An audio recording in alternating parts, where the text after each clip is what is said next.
Yo, what's going on, guys? And today I want to talk about Keaton Wagler. This is someone that, if you aren't awake on him, hit the alarm because there's no more snooze. So this is a 6'6", about 190-pound swingman who can play either the 2 or the 3. He was someone that, out of Shawnee, Kansas, baby. I went to college at University of Kansas. Hella people went to Shawnee, Mission, Shawnee Northwest. Now, he wasn't even a top 100 recruit. And on draft night, he'll be old enough to be still a freshman. He'll be 19 and a half years old. So far this season, he's averaging 18 points, 5 rebounds, 4 assists a night. But this is a guy that over the last 10, 15 games is like a 20-something point per game score. Absolutely on a tear. He's someone who's shooting 43% from 3 on an extremely high volume. Great free throw shooter. Has a true shooting of 63.3%. That is video game numbers, and has an offensive rating of 141.9. That's historically high. And his assist to turnover ratio, 2.66. He doesn't just make plays, he avoids mistakes, and he doesn't force the issue. The kid is like a offensive juggernaut in the college level for Illinois. He processes the game at a different speed.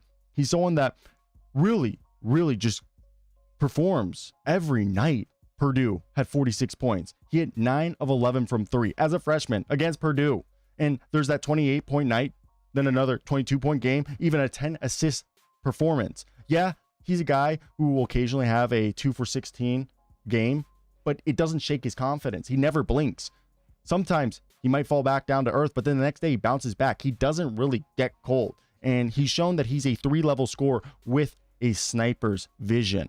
Elite shooting. Like, at the very worst, he's a floor spacer. He's got great IQ. He knows how to pick his spots. He knows how to play on ball, but he's also good off ball. And he's a surprisingly good secondary playmaker. He uses his deceptiveness and craft and the ability to change speeds, like he's shifting gears, because he can and because he needs to for an Illinois offense that is asking him to require to be one of their primary playmakers.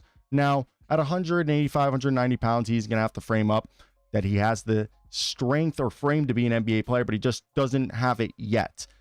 Now, I wouldn't say he's an explosive athlete, but he is a fluid athlete, and he's someone who will get a dunk, be able to get above the rim, but he's not going to be a consistent player who will be frequently shown on the top 10 NBA dunk reels. He creates space with, I think, nice, like, fluidity by being smooth, not by using an elite first step or a burst, but by being crafty, by being smart, more intelligent than his opponents, using a crossover or a step back, or, looking off of a direction and kind of faking his opponents with his eyes. And defensively, the tools and the IQ are there.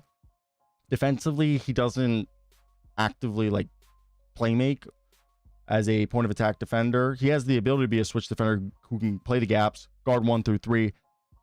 I just don't think he's going to be a menace. He's just going to be someone who could be a solid positional rotating defender in a team scheme.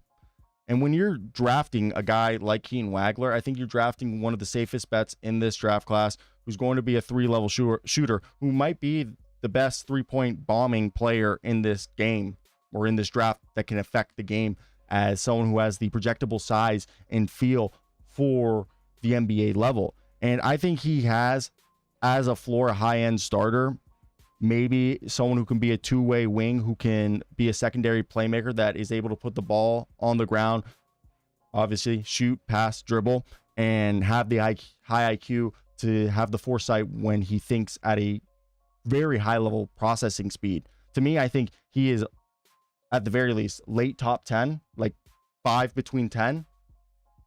And maybe, I guess, there's no way he's going outside the lottery. I do believe that he could be a fringe all-star and be a complementary player that has the ability to be an offensive weapon to pair alongside a lead guard or a really good big. Maybe not a franchise cornerstone, but that elite second option that allows the team to have someone to keep the offense humming. So Keaton Wagler might not have looked like a top pick, but he plays like one where it matters most and helps Illinois win, which is what you want to see. And he might not be a freak athlete, but his basketball IQ, his shooting ability, his ability to create off the dribble, and his ball handling skill and secondary playmaking.